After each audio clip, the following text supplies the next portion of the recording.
Fala galera, paz! Nós estamos aqui em mais um episódio do podcast Vertical. Hoje nós estamos com um pastor aqui que eu acho que a nossa cidade não conhece, não. Mas aí eu vou deixar ele se apresentar. Pode ficar à vontade para se apresentar, meu pastor. Pois é, eu sou o pastor Francisco, mais conhecido como pastor Chicão, e sou membro da igreja Família Viva, IPV, né, Presbiteriana Viva. Tem mais ou menos uns 20 anos, acho que eu comecei a caminhar na igreja ali com 12 anos de idade, 98, e tenho servido ao Senhor, tentado viver o chamado que Ele propôs. Quem que não conhece também, né, o pastor? Quando eu publiquei que o senhor estaria aqui, né, o que mais teve foi mensagem. Eu falei, pô, que benção, pastor Chicão. E para mim é uma honra poder participar aqui com vocês. Não, pra gente que é uma honra. Desde já eu quero te agradecer, tá, por ter aceitado esse convite. Pastor, hoje a gente tá com um tema que bastante gente perguntou. Porque quando eu publiquei, eu ocultei o tema que seria, né? A galera tava perguntando. E dos temas que o senhor falou que tem um costume de falar, fala um pouquinho pra gente sobre o chamado desde o ventre. Pois é, eu gosto muito de falar sobre chamado, porque, de fato, o evangelho ele tem a ver com o propósito que Deus tem para nós.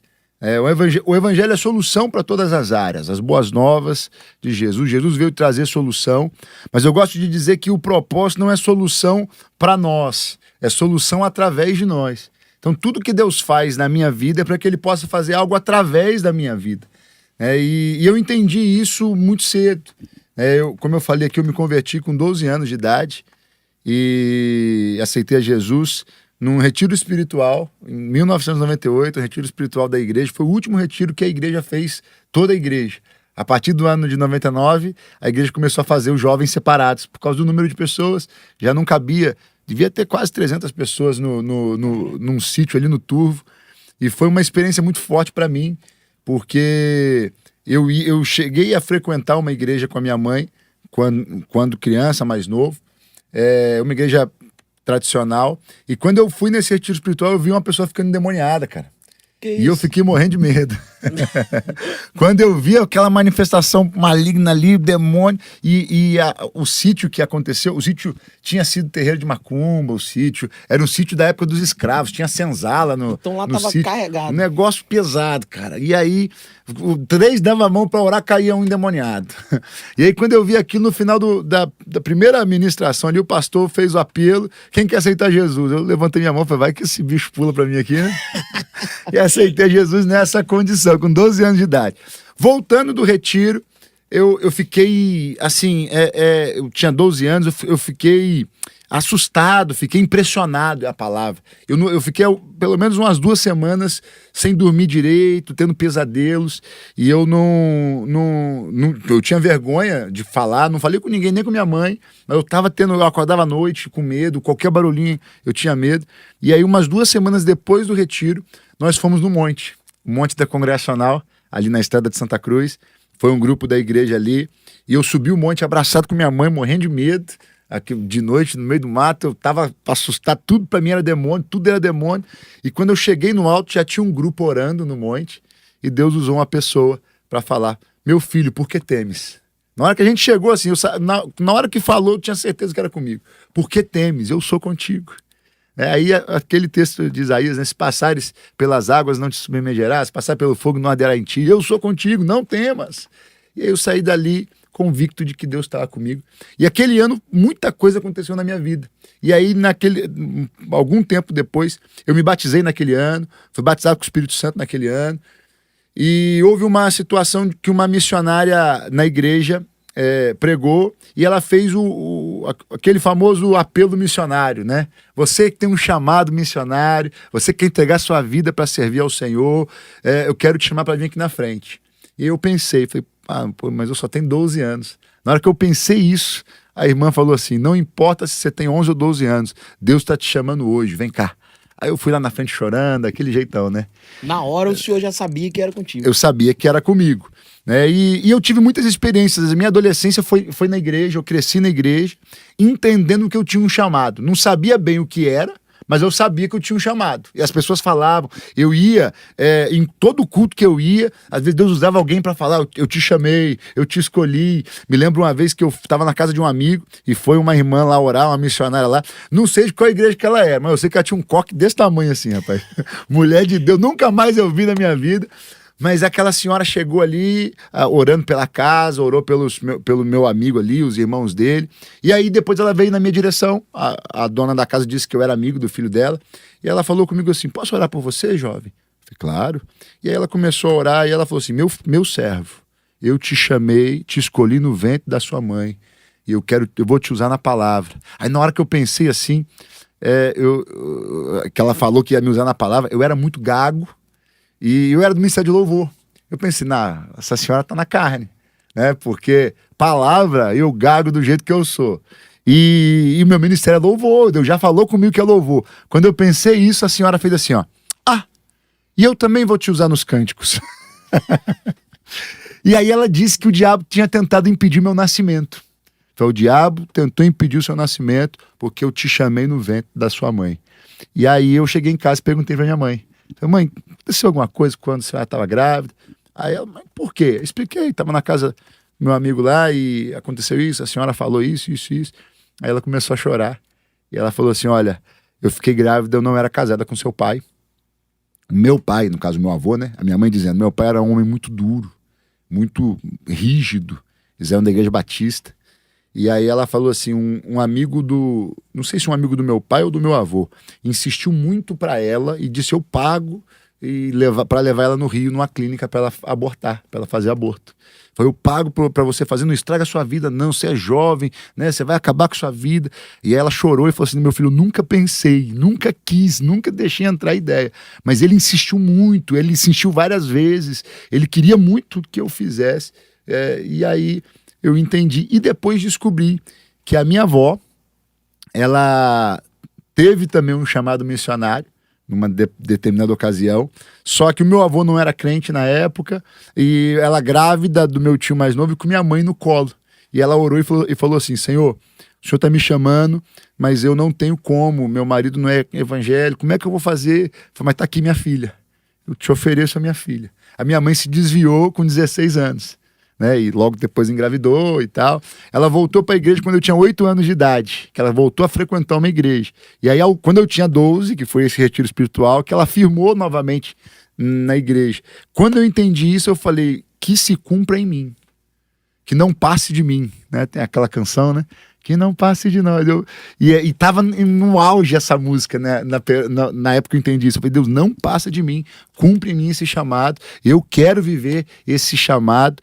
E, enfim, passei a minha adolescência toda caminhando em direção ao chamado. Todas as escolhas eram em relação ao chamado.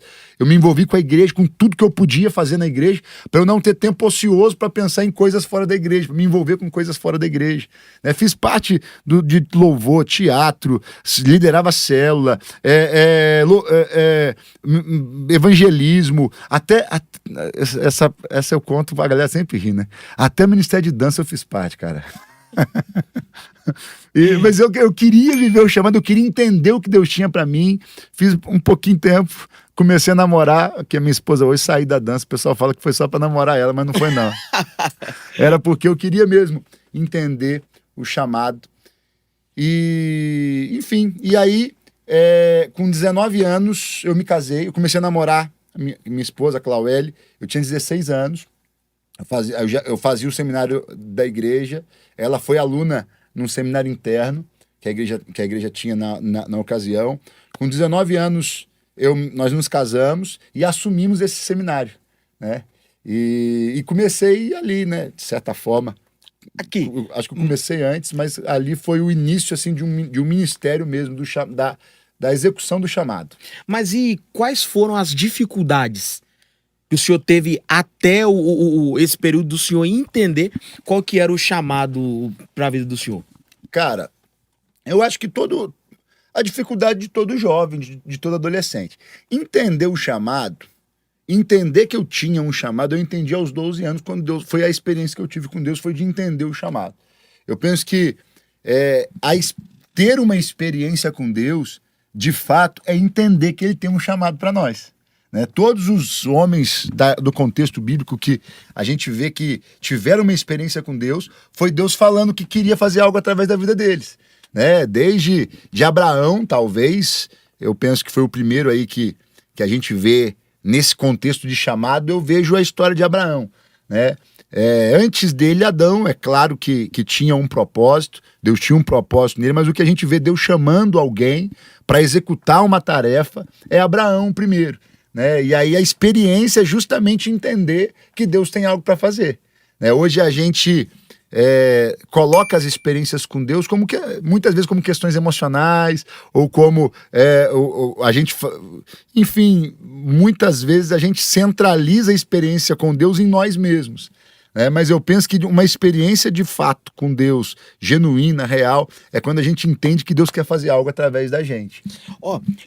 Hoje fizeram uma pergunta, eu achei muito interessante essa pergunta. Por quê? A pergunta da pessoa aqui foi a seguinte: porque hoje em dia, pastor, hoje em dia a gente lida muito com isso. As perguntas geralmente sobre chamado.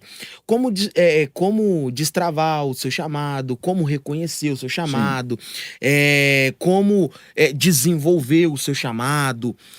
Mas aí a pergunta que ela fez foi a seguinte: como destruir o seu chamado? Essa é boa. Isso é bom, isso é bom demais. É verdade. A pergunta que ela fez, cara, isso aí me levou a pensar em muitas coisas. Porque a grande preocupação de quem começa é como começar. Sim. Mas não consegue compreender os perigos que tem a chamada. Sim. Eu queria que o senhor comentasse um pouco sobre essa pergunta. Como destruir o seu chamado? Muito forte, cara. Como eu estava falando, eu penso que uma experiência com Deus é entender sobre um chamado. Normalmente a gente não entende claramente tudo. Ninguém, né, assim, a gente vai entendendo à medida que a gente vai desenvolvendo. Se eu sei que Deus me chamou para a palavra, por exemplo, eu entendi, eu era gago, Deus falou que me chamou para a palavra. Falei, então eu vou ter que estudar a Bíblia. É o óbvio, né? Se Deus vai me usar na palavra, eu tenho que conhecer a palavra, né? Eu tenho que estar em ambientes de pessoas que vão me fazer crescer, né? Essa questão de destravar o chamado, né? Pessoas são um instrumento de Deus para destravar coisas na gente, né? Eu tive que ter minha alma curada. A gagueira normalmente tem a ver com a questão de ansiedade, questões emocionais. Então eu precisei de pessoas, e a gente sempre precisa de pessoas para destravar coisas, né? Eu acho que por desenvolvimento é lógico também. À medida que você vai fazendo, você vai desenvolvendo, você vai melhorando. O cara foi chamado para pregar o evangelho. Quando eu entendi que Deus ia me usar na palavra, eu fiz um propósito com Deus.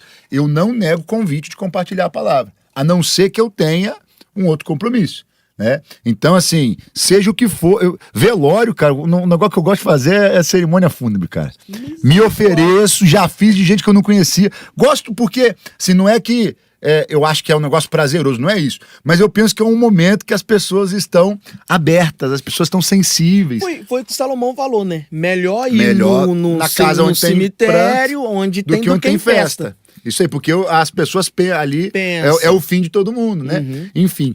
Então, assim, eu comecei a querer desenvolver, a querer pregar. Tem gente que às vezes fala assim: não, se não for pra eu pregar igual o Marco Feliciano, igual o pastor fulano de tal, eu não prego. Primeiro que é orgulho, né? Assim, e depois que o cara não vai pregar nunca, então. Porque qualquer quando começa, não é bom igual quando tá já desenvolvido, quando já tá amadurecido. Mas essa questão de destruir o chamado, cara, quando você falou aí, primeira pessoa que me veio à mente foi Saul. Saul foi um homem chamado por Deus. No começo ele não queria, ele não se sentia apto, ele se sentia pequeno. Ele falou: não, quem sou eu? Eu sou da menor tribo de Israel, e a casa do meu pai é a menor casa da tribo, e eu sou o menor na casa de meu pai, quem sou eu? E aí Samuel fala: não, mas Deus te chamou, Deus te escolheu. No dia da unção lá, ele se esconde no meio das bagagens lá e foge de todo jeito, mas depois ele ama o poder mais do que a Deus. Eu penso que o jeito de destruir o chamado... Isso aí é interessante. O jeito de destruir um chamado é você colocar qualquer coisa, mesmo relacionada ao chamado, antes de Deus. Porque o chamado é para cumprir o propósito do Pai. Deus tem que estar em primeiro lugar. Se Jesus falou que qualquer um que colocar pai, mãe, filhos, bens, terras, a própria vida, amar mais do que a ele, não pode ser discípulo, né? Então, se eu não estiver disposto a largar o que ele me pede, não tem como eu viver o chamado. Falei de Abraão, o desafio para Abraão, assim, maior assim, foi o Isaac. Né? É legal a vida de Abraão, cara, porque assim, do chamado até a promessa, e de fato eu penso que Abraão, ele não viu tudo aquilo que Deus havia prometido para ele, né? Deus falou que ia fazer dele pai de uma grande nação, Deus falou que ia enriquecê-lo, né? A gente fala hoje de riqueza, tem gente que tem dificuldade. Deus falou que ia fazer dele famoso. Eu vou engrandecer o seu nome, Deus fala com Abraão. Olha que doideira. A gente fala de fama hoje, né? E aí fala, pô, o cara é orgulhoso, é vaidoso, né? Agora, o propósito disso tudo é para que através de você eu abençoe todas as famílias da terra, foi o que Deus falou. Então o propósito é a glória de Deus e abençoar pessoas, sempre. Quando foge disso, é um caminho de destruição para o chamado. Quando eu começo a amar mais... Eu não posso amar nenhum chamado mais do que ao Senhor. Jesus falou com Pedro, tu me amas, apacenta as minhas ovelhas. Não é nem por amor às ovelhas. Se eu amar a ovelha mais do que a Deus, eu perco o meu chamado. Se eu amar minha família mais do que a Deus, eu perco o meu chamado. Se eu amar o chamado mais do que a Deus, eu perco o meu chamado. Isso aí é interessante. Por quê? Porque a cabeça de alguém, quando você fala sobre isso, assim, como destruir um chamado, a primeira coisa que a pessoa vai falar assim, é pecado. Nem sempre. Não, nem sempre. Então, isso aí é porque é muito abrangente. Sim. Isso aí leva várias vias. E normalmente a destruição do... claro que de certa forma é um pecado, mas o que mais destrói o chamado é o orgulho. Às vezes não é um pecado simples, porque aí a gente fala de pecado. Claro que o pecado é básico, né? A pessoa que tem um chamado, ela não pode viver em pecado, né? Agora... Pecou, pede perdão. Não. Davi pecou terrivelmente, cara. O pecado não é nem só pra quem tem chamado, é pra todo cristão. Então, todo cristão tem chamado, né? Às vezes não entendeu ainda. Mas se segue a Jesus, tem um chamado. Foi chamado pra segui-lo, né? Às vezes não entendeu. Porque também, eu gosto de falar o seguinte, todo cristão tem um chamado integral. Independente da maneira que ele vai receber o recurso dele. Porque se eu sirvo ao Senhor de forma integral, o meu recurso vem dele, né? Seu salário, seu recurso, você não consagra ao Senhor, você não agradece ao Senhor pelo seu salário, independente da empresa que você trabalha, ou se você empreende, o que você faz, você trabalha para o Senhor, de forma integral, né?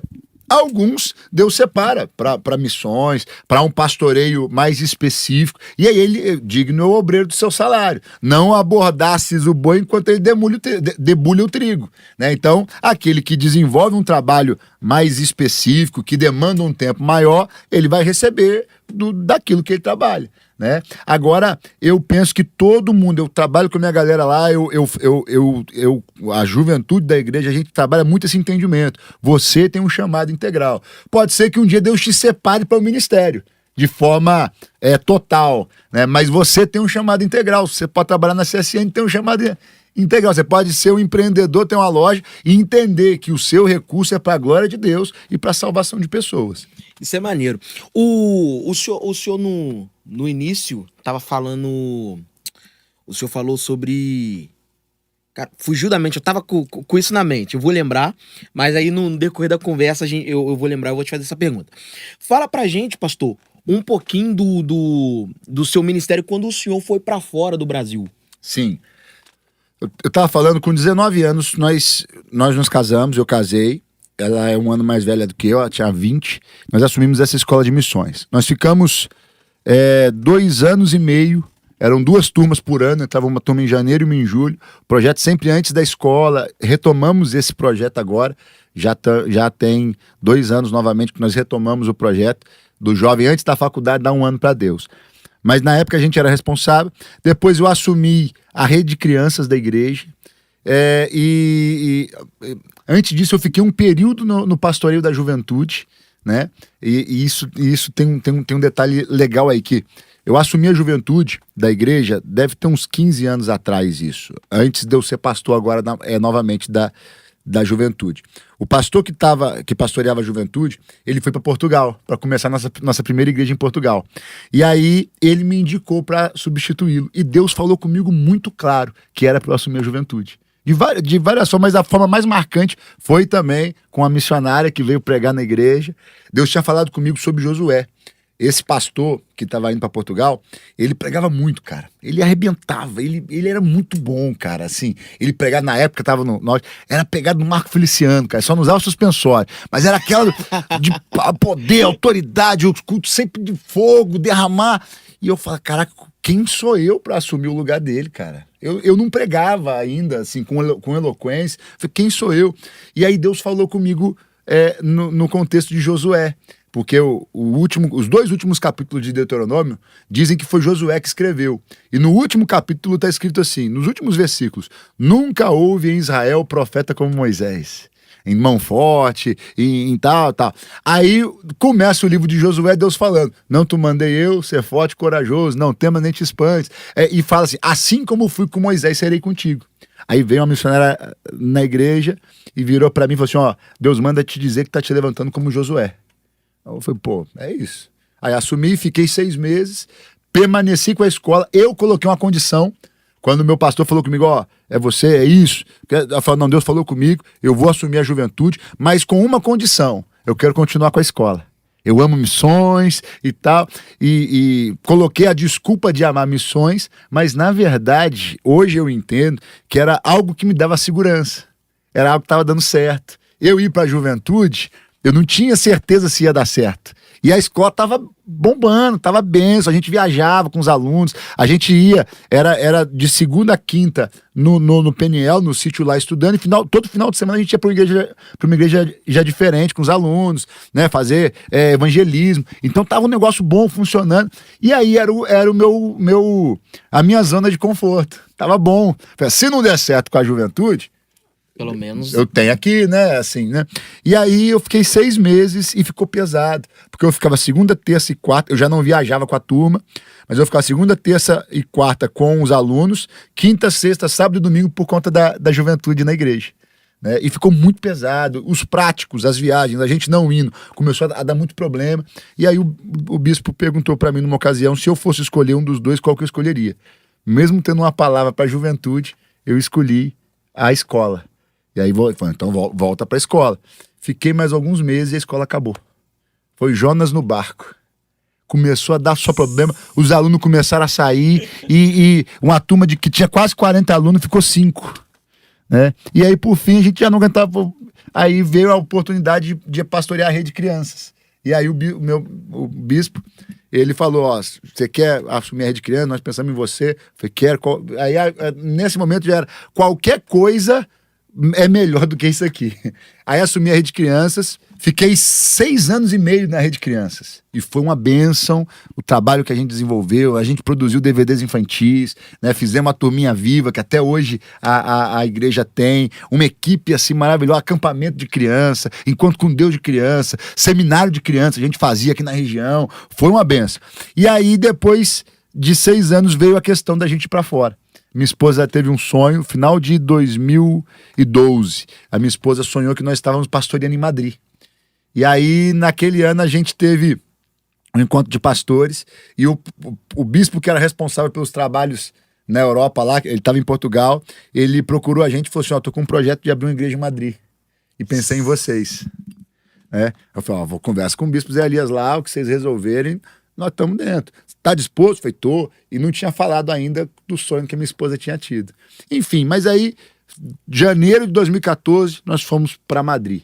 Né? E aí entendemos, vendemos tudo que a gente tinha aqui, largamos tudo e resumi a minha vida toda em 6 malas e algum dinheiro. Né? E cheguei lá, do zero, sem conhecer ninguém, sem falar espanhol. Né? Chegamos no aeroporto lá em Madrid, fomos para para Portugal, chegamos em Madrid, mas fomos para Portugal na primeira semana, que é onde a gente tinha a igreja lá, e começamos o trabalho lá. Ficamos em Madrid 3 anos exatos, né? E depois voltamos de Madrid para São Paulo, com o projeto de começar uma igreja em São Paulo. Ficamos em São Paulo, acho que 6, 7 meses. E aí teve a necessidade na sede, aqui em Volta Redonda, da juventude novamente. Ó, pra não fugir da minha cabeça, sobre esse lance que o senhor falou assim, que Deus falou em sonhos, né? Com a sua esposa, aí chegou na igreja, na reunião, o pastor falou isso aí com vocês. E mesmo assim, por exemplo, o senhor falou assim, não, vambora. Aí o senhor foi mesmo sem falar o espanhol. Sim. Né? E sobre essa preparação? Pois é, eu penso, a gente ouve falar, hoje não tanto quanto no passado, a gente ouvia falar de agências missionárias, que a pessoa preparava para ir para o campo missionário. Eu penso que se eu tenho um chamado, eu sou o responsável pelo chamado que Deus tem na minha vida, pelo desenvolvimento dele. Eu não falava espanhol, mas eu vinha me preparando para esse chamado desde os 12 anos de idade. Todas as escolhas que eu fazia eram em relação ao chamado, e eu penso que faltou fé, porque a minha esposa sonhou que nós estávamos em Madrid. Qual foi a conclusão que nós tivemos? Nós vamos para um lugar longe, né? E aí até eu falei com ela, o bispo Zé Elias é meu sogro, né? Ele é pai da minha esposa. E quando ela sonhou, eu falei assim, não fala para ninguém, muito menos pro seu pai. Se você falar pro seu pai, ele envia a gente amanhã. Se for de Deus, vai acontecer. Então guarda, nós não falamos com ninguém. Ela anotou o sonho para não esquecer e guardou. Se eu tivesse tido talvez um pouco mais de sensibilidade no espírito, eu ia começar a estudar espanhol. Mas eu não fiz. Né? Eu imaginei que era um lugar longe, que o Madrid era pra gente entender que a gente ia para longe. E foi justamente em Madrid. E aí eu tive dificuldades no começo, que aí eu tive que aprender a falar espanhol, né? Mas hoje a gente tem uma galera na igreja lá, na juventude, que tem um chamado, fala, estuda idioma, cara, estuda espanhol, estuda inglês, porque a não ser que você tenha claro para onde você vai, né, você tem que estar preparado para onde for necessário, né? Então, assim, quando a gente chegou na Espanha, os primeiros 3 meses, cara, foram muito difíceis. Muito difíceis. Né? A chegada foi muito difícil. Pra gente alugar um apartamento foi muito difícil. E a gente teve muitas experiências fortes com Deus nisso também. Né? A gente chegou, ficamos na primeira semana em Portugal, que estava tendo congresso, conferência na igreja. E aí, na segunda semana, já fomos para Madrid. Eu, minha esposa, a minha filha mais velha estava com 6 anos de idade e a mais nova com 10 meses. E aí a minha sogra estava junto, acompanhando a nossa chegada, e um pastor que estava em Portugal que falava espanhol, que ele já tinha pastoreado na Espanha. Fomos para Madrid para procurar um apartamento, para procurar um lugar para a gente alugar. Não conseguimos alugar em Madrid. Né? Todo lugar que ia tinha que ter 3 meses de comprovação de renda. Eu fui já com documento de residência, tudo certo, mas eu não tinha renda. Eu estava chegando naquele mês, como é que eu vou comprovar 3 meses de renda? Eu questionava isso, mas como é que eu vou comprovar 3 meses de renda? Não, é o que precisa. Né? Eu falei, doideira. Mas aí nós conseguimos alugar eles chamam de Pueblo, que é um lugarejo, uma cidadezinha próxima a Madrid, dava uns 40 minutos do centro de Madrid. Só que aí tinha uma brasileira lá que disse que ia nos ajudar, mas nos enrolou, queria tirar dinheiro da gente. Aí nós conhecemos o proprietário do apartamento, um senhor, e ele conversamos, ele falou, não, eu vou alugar para vocês, e faz um contrato, põe na gaveta. Ele brincou assim, não, faz um contrato, põe nel cajón, né, põe na gaveta. Enfim, no outro dia, aí a mulher virou e falou assim, ó, tem uma notícia ruim para vocês. A filha dele não deixou ele alugar. E tal, e ela é ruim, ela não gosta de brasileiro, não gosta de imigrante, deixa o meu marido ir lá conversar com ela, né? E a gente já, assim, já estava acho que umas 2 semanas procurando e não conseguia, e muito frio em janeiro, e aí eu fui com o marido da mulher lá pra imobiliária, e aí fiquei esperando na praça em frente, ele entrou, aí passa uns minutos, ele sai e fala assim, não, eles não vão alugar. Eu falei, como assim? Aí voltamos para casa desse casal que nós estávamos, a mulher ficou brava, me xingou, falei que não era para você ir, que não sei o que e tal. Aí minha sogra pegou a minha filha de 10 meses, enrolou no cobertor, pôs no meu colo e falou assim, ó, vai lá você e resolve isso lá. Eu falei, mas eu não sei falar espanhol. Eu falei, o problema é seu. Vai lá e se vira e resolve isso. Você que tem que resolver. Aí eu peguei a minha filha bebê no colo com a minha esposa. Fomos lá, batemos na porta da imobiliária. Já estava fechada a imobiliária, mas veio a senhora, atendeu. Aí eu falei, eu queria falar com o senhor Gregório, falando meio portunhol, não falava o espanhol. E ela falou assim, você é o Francisco? Eu falei assim, sou. Eu falei, entra um pouquinho. Ela falou assim, a gente queria entender o que aconteceu. O seu Gregório falou que era um casal jovem, que ele gostou muito, mas aí veio um senhor dizer que ele que ia morar no apartamento. Os caras eram mentirosos, estavam arrumando mó rolo lá. Aí ele falou, eu não vou alugar, eu nem te conheço. Ele nem conhecia o cara. Aí eu falei, não, aí expliquei a situação. Eu falei, olha, a situação é essa, eu sou pastor, eu tô vindo do Brasil, nós vamos começar uma igreja aqui, eu tenho uma igreja que vai me sustentar. Aí mostrei a igreja. Aí ela falou assim, ó, não, eu acredito em você, mas você tem como comprovar que você vai ter renda aqui? Aí eu lembrei que quando eu dei entrada nos documentos no consulado, no visto, eles pediram uma declaração do valor que a igreja ia enviar para mim, para me manter lá e por quanto tempo.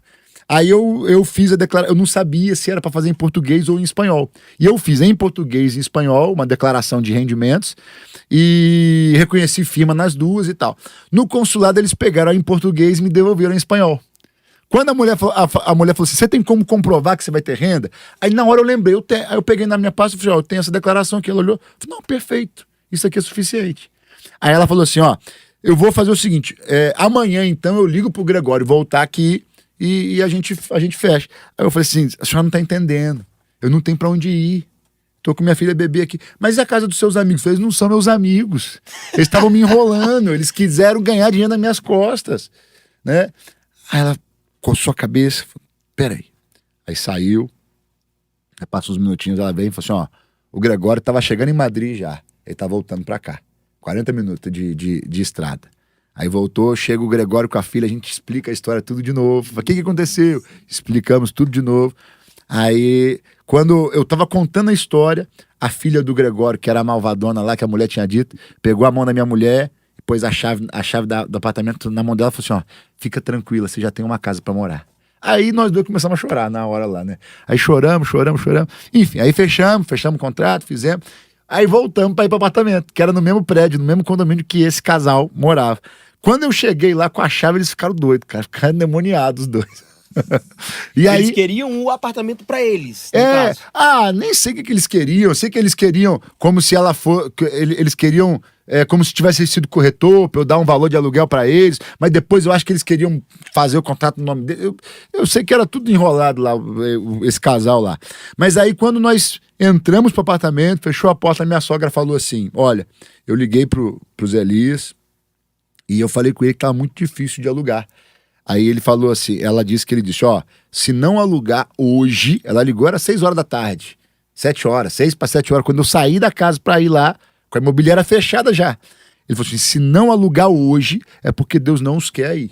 Amanhã você volta com eles para Portugal e vem embora pro Brasil, traz eles de volta, que Deus não os quer. E aí nós alugamos naquele dia, né?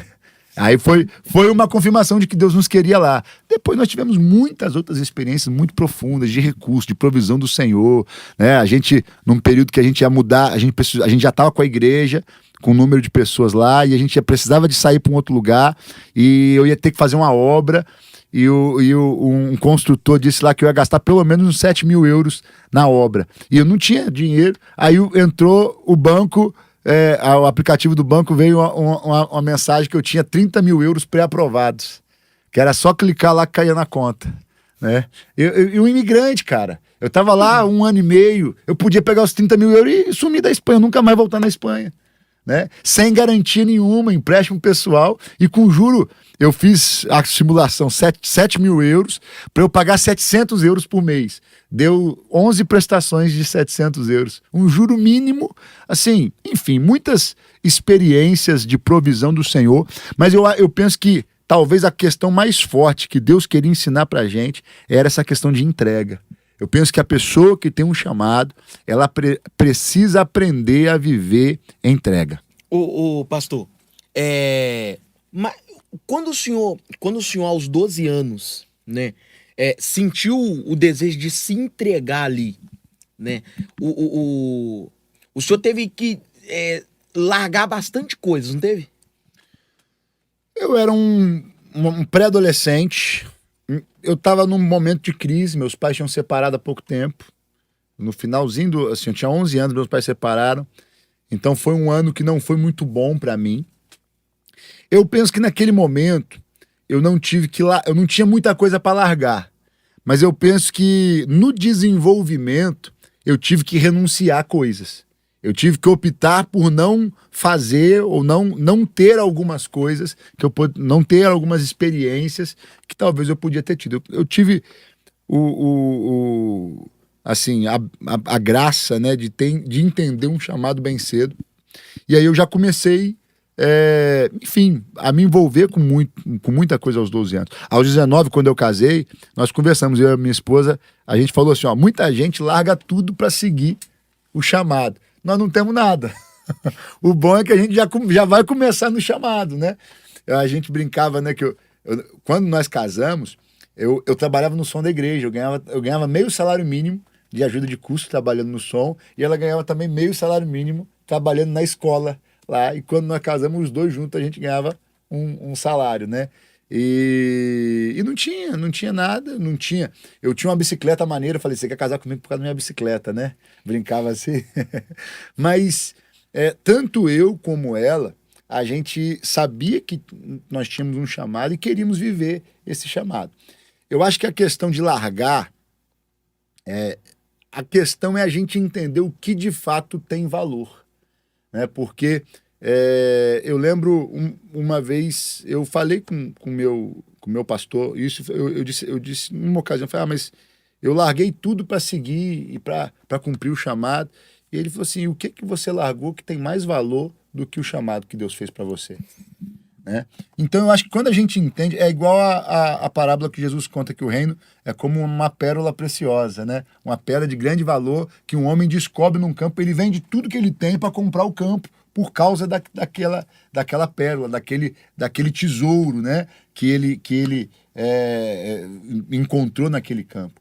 Então eu penso que é realmente isso, sabe? Quando a gente entende que tem um chamado, e eu entendi, eu lembro quando eu fui falar com meu pai, que eu ia para a escola de missões, ele não era cristão, e ele achou um absurdo, você tem que fazer faculdade, você tem que não sei o que e tal. E eu falei assim, pai, eu sei que você não vai entender, porque o senhor não teve a experiência com Deus que eu tive, mas eu preciso que o senhor me abençoe.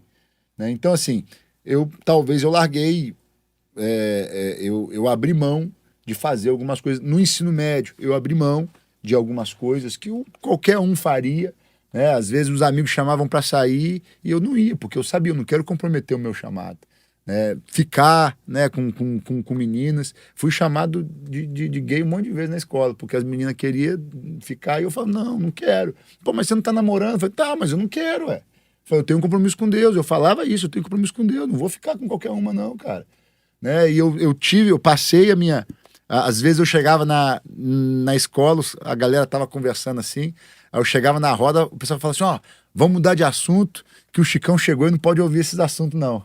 E eles achavam que tava meio que me desprezando, né? Cara, eu ficava felizaço, cara. Eu falei, eu tô sendo sal. Cheguei na roda, eles pararam de falar os assuntos que eles estavam falando, porque eu cheguei, tô fazendo a diferença. Eu ficava muito feliz com isso, aconteceu algumas vezes, né?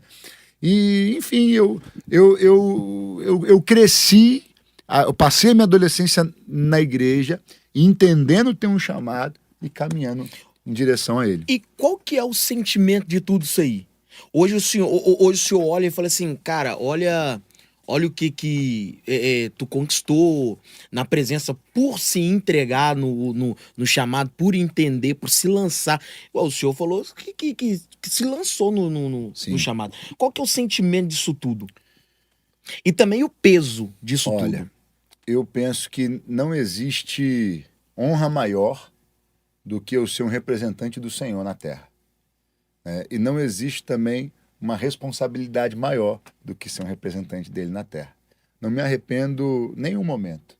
Se eu for parar para pensar os lugares que eu já conheci, as experiências que eu já vivi, se eu fosse fazer isso dependendo do meu esforço, eu não teria feito. Já conheci alguns países, né? Já viajei, já conheci, pensando em coisas naturais, né? Os sonhos, todos os sonhos do meu coração, cara.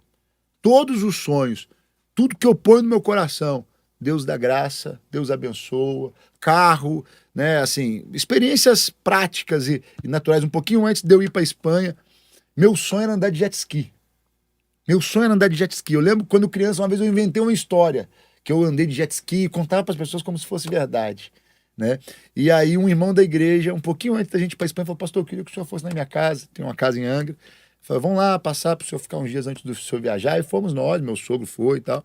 E aí o que o irmão tinha? Um jet ski. E aí pôs lá. Naquele dia ninguém, tinham várias pessoas na casa do irmão, ninguém quis andar de jet ski. Eu fiquei umas 2 horas no mar com jet ski, só eu, né? Carro, cara, assim, todo carro que eu sonhava, não é, eu nunca orei, fiz jejum para trocar de carro, mas eu precisava trocar de carro e via, poxa, esse carro é legal. Um pouquinho antes de eu ir para Espanha também, eu já estava pastoreando, né? Foi um período que eu pastoreei em São José dos Campos. Fui pastor da Rede Crianças, fiquei um período em São José dos Campos, eu ia ter que viajar muito. Eu tinha um carro, eu tinha um Astra, e aí quis trocar de carro, aí vi um Cerato. Fiquei doido com um Cerato. Falei: poxa, o Cerato é um carro lindo. Entrei, por acaso alguém falou comigo, às vezes compensa comprar carro zero, financiar. Aí fui nas lojas da Ponte Alta ali, aí entrei na Kia, eu falei: um carro mais ou menos nesse valor e tal. Ele falou: nesse valor não tem não. O mais barato é o Cerato, que era 2 vezes o valor que eu tava procurando. Aí eu entrei, sentei, falei: cara, esse carro é demais.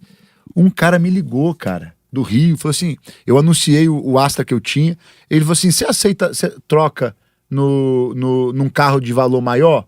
Aí eu falei: qual carro que é? Foi um Cerato. Aí o cara veio do Rio trazer o carro pra mim. Que foi? Não, brincadeira, cara, é brincadeira isso, cara. Cara, muita coisa, assim, detalhes. Eu disse da experiência que a gente teve lá de trocar o lugar da igreja. E aí eu fiz um empréstimo e aí comecei a trabalhar. Eu ia pra igreja 7 da manhã e saía 10 horas da noite trabalhando na obra lá, de ajudante do construtor lá. E aí a minha filha, a gente tava marcado pra ir pra praia, era verão, e aí nós não fomos, cancelamos a viagem. Eu morei 3 anos na Espanha, não fui em praia na Espanha. E aí a minha filha chorava em casa: mãe, a gente vai ficar as férias inteiras em casa. Lá é 3 meses de férias escolar. O período do verão é todo de férias escolar. E a minha filha chorava: nós vamos ficar em casa e tal. Aí a Cláudia falava assim: Larissa, vale a pena, vai valer a pena, filha. Papai não foi por querer, precisou, ele tá se dedicando na obra, vai valer a pena. Foi junho, julho, agosto. Em outubro, uma pessoa me ligou e falou assim: pastor, eu quero dar um presente para vocês, quero dar uma viagem, para onde vocês querem ir? Na hora eu pensei: Disney. A Disney em Paris. Eu recebi uma oferta de 1.500 euros pra gente poder ir pra Disney. Fomos pra Disney com as meninas, né? Então, eu penso que... Eu tô falando coisas práticas. Isso sem contar as experiências de transformação de vidas, de salvação, pessoas que eram ateus, assim, né? E se converteram ao evangelho. Eu voltei lá depois e teve uma das pessoas que nós batizamos, ele falou comigo assim: pastor, se algum dia o senhor pensar que foi em vão a sua vinda para a Espanha, lembra de mim. Eu acho que talvez se não fosse o senhor, eu acho que eu nunca teria essa experiência com Jesus. Tá? Se fosse só por mim, já teria valido a pena. Era um cara vida louca, assim. Se a gente for sentar para contar as experiências que a gente teve lá, mas eu penso, eu não me arrependo 1 minuto de ter aberto mão. Eu tinha sonhos quando adolescente, né? Assim, projetos pessoais que eu abri mão desses projetos, né? Eu durante um momento assim com o meu pai, eu tinha muito aquela questão de agradá-lo. Ele queria que eu fizesse a faculdade que ele não fez, e aí um dia Deus falou comigo: até quando você vai fazer a vontade do seu pai? E eu, de certa forma, num primeiro momento, eu decepcionei meu pai, cara. Pra mim isso foi muito difícil, cara. Meu pai ficou chateado no começo, porque eu não cumpri o que ele esperava. Mas depois ele falava pros amigos dele: felizão, meu filho é pastor de igreja. Aí pedia pra eu orar, né, assim. Aí as festas da família do meu pai lá, o pessoal não é crente, o pessoal tem uma condição financeira boa, sempre tem banda, e aí cervejada, bebedeira, banda ao vivo. todo aniversário da família do meu pai lá, que eu tô, eles, num determinado momento, eles param tudo e falam assim, ó, meu sobrinho vai fazer uma oração. Aí para tudo, para aquilo tudo lá e tal. Aí meu filho chora, aí vem me abraça, ô meu sobrinho e tal. Mas eu penso que nada, nenhuma riqueza desse mundo paga a questão de você viver o chamado, a plenitude que o chamado traz. Tem uma família abençoada, um casamento maravilhoso, minhas filhas, né? A minha filha esses dias, eu tenho uma filha, minha filha mais velha hoje está com 15 anos. E ela, esses dias, tava com um crushzinho lá, né? E ela falou em casa, ela partiu dela, ela falou assim, ó, eu vou conversar com ele que eu acho que tá indo muito rápido, eu não vou namorar agora. E ela falou com a gente assim, falou assim, será que ele tem noção da família que ele quer entrar? Porque ele vai ter que ser pastor, pai. Eu falei, não, filha, não necessariamente. Claro que vai, eu vou ser pastora, né? Então, assim, tudo isso, a minha filha mais nova, ela fala assim, eu sou do profético. E tem uns negócios proféticos muito doidos, minha filha mais nova, cara. E até a experiência de eu estar aconselhando, ela menorzinha, ela dormindo no quarto, eu aconselhando um casal sob chamado. Né? A pessoa, né, querendo, assim, dúvida se ia, e a gente falando, não, Deus tá com você, Deus tá... Aí a minha filha, dormindo no quarto, gritou, eu vou. A gente parou assim... Aí de novo, eu vou. Ela tem uns negócios proféticos muito fortes. Viver isso na minha família, não tem preço, cara. Eu tenho certeza que tem a ver com a entrega que a gente fez lá atrás. Ô pastor, cara, o senhor perguntou por que eu ri. Eu gosto muito de sentar e ouvir isso. Eu me emociono. Porque são coisas e são experiências que aos olhos humanos nunca iria acontecer, cara. Por exemplo, assim, o senhor falar, eu queria, o senhor foi lá ver o carro que o senhor queria, aí do nada alguém fala assim, o senhor troca pelo carro que tu queria. Olha só que doideira. Doideira. Eu gosto muito de ouvir isso, cara. Se eu pudesse, eu passava ouvindo, assim, sobre experiência, assim, o dia inteiro. Porque é coisa que eu tenho vontade de passar. A minha oração é sempre essa. Falei assim, Deus, além de eu só ouvir o que aconteceu na vida dos outros, faça em mim também. Sim. Porque melhor do que a gente ouvir é a gente contar o que aconteceu com a gente. Sim. Entendeu? E, cara, eu quero que Deus continue te abençoando mais ainda, mais e mais. Hoje o senhor é uma referência aqui onde o senhor mora, até mesmo para fora. Tem uma galera, pastor, uma galera que tá assistindo o senhor. Eu quero que o senhor dê um conselho para essa galera. Se o mundo inteiro dependesse desse conselho, qual seria o conselho que tu daria? Rapaz, forte, hein? Cara, eu penso algo que eu tento viver desde que eu entendi que eu tinha um chamado. É simples, parece que é clichê, mas confia no Senhor. E confiar é você fazer o que Ele manda. Né? Às vezes a gente fala que confia no Senhor, mas não tem a disposição de fazer o que Ele manda. Começa com as coisas simples. Né? Começa com dízimo, sendo fiel no dízimo, lendo a Bíblia todo dia, tendo um tempo de oração. Né? Começa com o básico, com o que está escrito. Né? Honra o teu pastor, honra a tua igreja, a igreja que Deus te plantou. Né? Dentro da visão da igreja, desenvolve trabalhos ali, busque pessoas, queira ganhar pessoas. Né? Se você tem um chamado de Deus, eu penso que todos têm, mas se você já entendeu que tem um chamado, o chamado tem a ver com adorar a Deus e fazer Deus conhecido. Né? Tem a ver com esse relacionamento pessoal com Deus e alcançar pessoas para esse relacionamento. Então vai fundo, confia no Senhor. Né? Se Deus mandou, é algo que eu falo com os pastores que eu acompanho em missões. Então, assim, se Deus mandou, não faça conta, obedeça. Se você não sabe o que Deus quer de maneira clara, tome uma decisão baseando-se em algo que Deus já falou com você. Agora, queira ouvir a voz de Deus. Aí o relacionamento com Deus é tudo. Né? Buscar Deus, buscar conhecê-lo, buscar se aproximar dele. É um conselho, mas fazer um monte de coisa, né? Esse pastor fala pra caramba. Nada. Pastor, olha só. De todas as perguntas que eu te fiz, teve alguma que eu não fiz, o senhor teria vontade de responder? Rapaz, Eu penso uma coisa que eu acho que é muito importante, que a gente precisa registrar aqui para falar de chamado, eu penso que é o casamento. Né? Eu acho que é algo muito importante. E é algo que pode destruir o chamado também. Você perguntou lá o que pode destruir um chamado. Um casamento errado, eu acho que acaba com o chamado. Eu iria fazer essa pergunta agora. Mas eu penso que isso é uma das coisas que eu entendi. Eu queria uma esposa que me ajudasse a crescer e a viver o chamado que Deus tinha para mim. Casei com a filha do homem, né? E foi isso que ela perguntou. Foi ela que perguntou isso. A pergunta que eu iria te fazer era essa. Sim.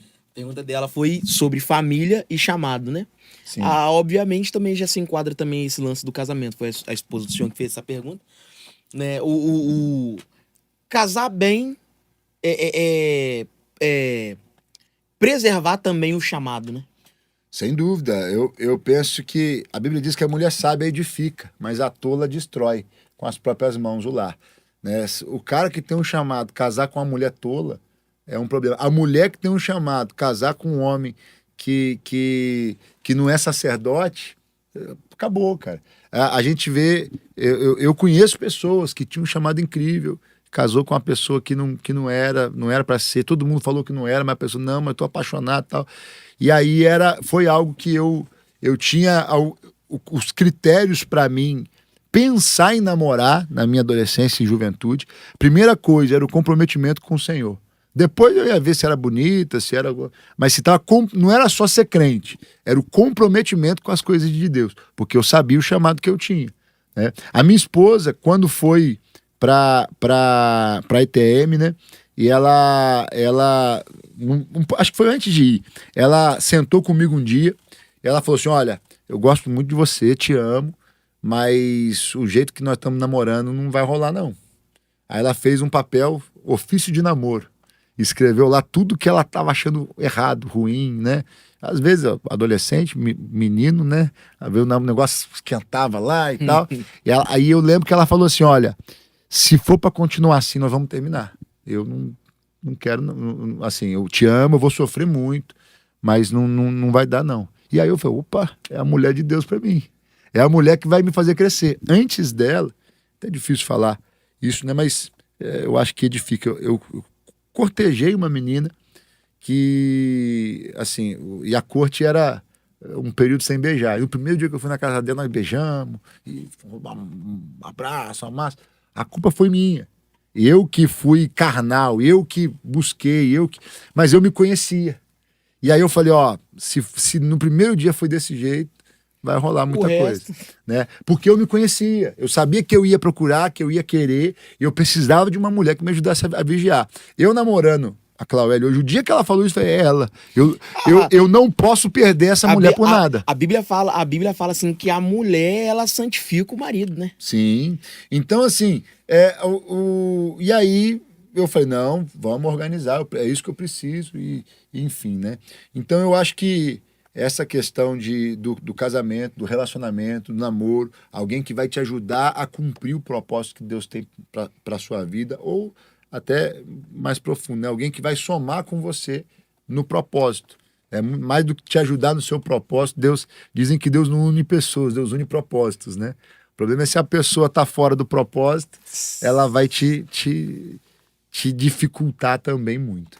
É o famoso julgo desigual, exato. O povo acha que é só a galera que tá dentro e fora, né? Mas isso também bate muito. Se o cara tem um chamado pastoral, um chamado missionário, e a mulher não quer, ou vice-versa, né? A mulher crê que tem um chamado missionário, mas o cara quer trabalhar, as pretensões do cara é faculdade e tal, não vai dar certo. Eu já aconselhei casal na igreja e falei, vocês são uma benção todos os dois, não tem quem tá errado, só que não vai dar certo. Porque o seu coração age por missões, você quer ir para o campo missionário, você quer ir para a África. E ela não quer. Ela quer fazer faculdade, ela quer estar por aqui, quer servir na igreja. É julgo desigual da mesma forma.